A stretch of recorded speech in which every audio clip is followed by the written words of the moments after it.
ZEE5 ಇರುವಾಗ ನೀವು ನಿಮ್ಮ ನೆಚ್ಚಿನ ಶೋಗಳನ್ನ ಎಂದಿಗೂ ಮಿಸ್ ಮಾಡಿಕೊಳ್ಳುವುದಿಲ್ಲ. ಅದು ಸಂಪೂರ್ಣ ಉಚಿತವಾಗಿ.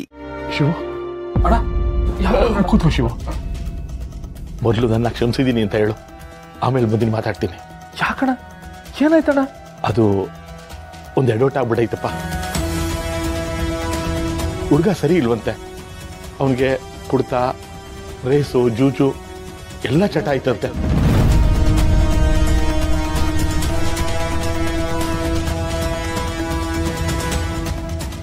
ಹುಡುಗಿ ವಿಷಯದಲ್ಲಂತೂ ತುಂಬಾ ಗಲೀಜಂತೆ.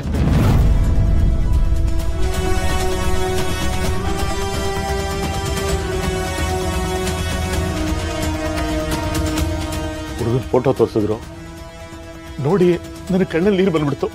ಇಂಥ ಪಾಪಿಗೆ ನಮ್ಮ ಶಿವಣ್ಣನ ಮನೆ ಸಂಬಂಧ ಮಾಡಿಸ್ತಾ ಇದ್ದಲ್ಲ ಅಂತ.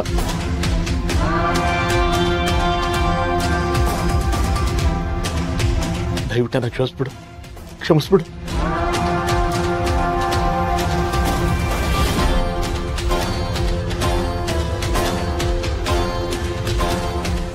ಶಿವು, ಇಂಥ ಪಾಪಿಯಿಂದ ನಮ್ಮ ರಶ್ಮಿ ಬಾಳು ಉಳಿತಲ್ಲ ಅಂತ ಈಗಲಾದ್ರೂ ಸಂತೋಷ ಪಡಪ್ಪ. ಅತ್ತೆ, ಯಾರು ನಮ್ಮಿಂದೇನೋ ಕಿತ್ಕೊಂಡಾಗ ನಮ್ಗೆ ನೋವಾಯ್ತದೆ. ಆದ್ರೆ ಕಿತ್ಕೊಂಡಿರೋದು ಇನ್ನೊಂದನ್ನ ಕೊಡೋದಕ್ಕೆ ಅಂತ ಆಮ್ಯಾಕೆ ಗೊತ್ತಾಯ್ತದೆ.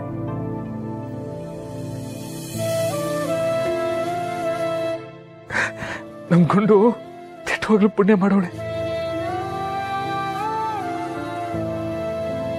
ನಾನು ನಿನ್ ತಂಗಿ ಅಣ್ಣ.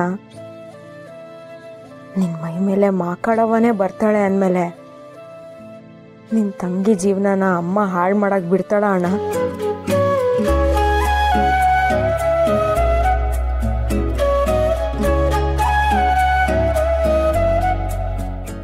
ನಿಜ, ಆಗೋದೆಲ್ಲ ಒಳ್ಳೇದಕ್ಕೆ ಅಂತಾರಲ್ಲ, ಅದು ನಿಜ ಆಗೋಯ್ತು. ನಿಜ ಪಾರು, ನಮ್ಮ ಶಿವ ಮನೆಯಿಂದ ಹೆಣ್ಣು ತರಬೇಕು ಅಂತ ಆಸೆ ಇದ್ದಿದ್ದಂತೂ ನಿಜ. ಆದರೆ ನನ್ನ ಮಗ ಬೇಜವಾಬ್ದಾರಿ ಅಂತ ತುಂಬ ಸಲ ನೊಂದ್ಕೋತಾ ಇದ್ದೆ. ಆದರೆ ವಿಧಿ ನೋಡಿ, ಮಹಾಲಕ್ಷ್ಮಿ ಥರ ಇರೋ ಹೆಣ್ಮಗಳನ್ನ ನಮ್ಮನೆ ಸೊಸೆಯಾಗಿ ತಂದುಬಿಟ್ಲು ಆ ಮಾಕಾಳವ. ಈಗೆಲ್ಲ ಕ್ಲಿಯರ್ ಆಯ್ತಲ್ಲ, ಇದೇ ಖುಷಿಲಿ ಪಾಯಸ ಕುಡಿಯೋಣವಾ ಅಥವಾ ಇನ್ನು ತಣ್ಣಗಾಗೋವರೆಗೂ ಕಾಯ್ಬೇಕಾ? ಎಲ್ಲಾನ ಉಂಟಾ? ನಮ್ ಗುಂಡು ಮಾಡಿರೋ ಪಾಯಸ ಅಂದ್ಮ್ಯಾಕೆ ಚಪ್ಪರ್ಸ್ಕೊಂಡ್ ತಿನ್ನದೇ. ತಿನ್ರಿ ಎಲ್ಲಾರು. ಏನ್ ಪಾರು, ಅವಾಗ್ಲೇ ಮಾವನ್ ಕಿವಿಲಿ ಏನೋ ಪಿಸ ಪಿಸ ಅಂತಿದ್ದೆ. ಮಾವ ಯಾಕೋ ಬೇಜಾರಲ್ಲಿ ಬೇರೆ ಇದ್ರು. ಇವಾಗ ನೋಡ್ರೆ ಕಿಲಕಿಲ ಅಂತಾರೆ. ಏನ್ ಇಸ್ಯಾ? ಅಯ್ಯೋ, ಗಂಡ ಹೆಂಡತಿ ಅಂದ್ಮೇಲೆ 1000 ಇರುತ್ತೆ ಮಂಜಿ. ಅದೆಲ್ಲ ನಿನ್ಗೆ ಯಾಕೆ ಗೊತ್ತಾಗ್ಬೇಕು? ಮಂಜಿ ಗಂಡ ಹೆಂಡತಿ ಮಧ್ಯೆ ಇರೋ 1000 ಏನು ಅಂತ ನಿನಗೆ ಗೊತ್ತಾಗ್ಬೇಕಾದ್ರೆ ನಾನೊಂದು ಧೈರ್ಯ ಕೊಡ್ಲಾ?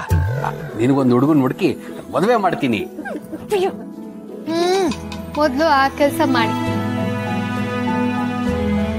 ಬಾರು, ಸಾರಿ ಬಾರು. ಅದು ಆಗ್ಲೇ ತಲೆಯಲ್ಲಿ ಏನೇನೆಲ್ಲೋ ಓಡ್ತಾ ಇತ್ತಲ್ಲ, ಅದಕ್ಕೆ ಹಂಗ್ ಮಾಡ್ಬಿಟ್ಟೆ.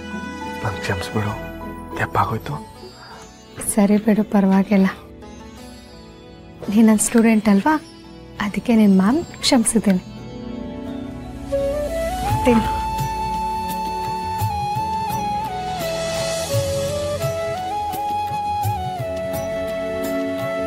ಮಂಜಿ ನೀನು ಒತ್ತಾರೆ ಬಸ್ ಹತ್ಕೊಂಡು ಅಜ್ಜಿ ಮನೆಗೆ ತಕ್ ಬಂದ್ಬಿಡು.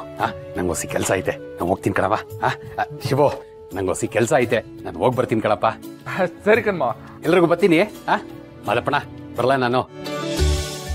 ZEE5 ಆಪ್ ಡೌನ್ಲೋಡ್ ಮಾಡಿ ಎಲ್ಲಾ ಸಂಚಿಕೆಗಳನ್ನು ಸಂಪೂರ್ಣ ಉಚಿತವಾಗಿ ನೋಡಿ.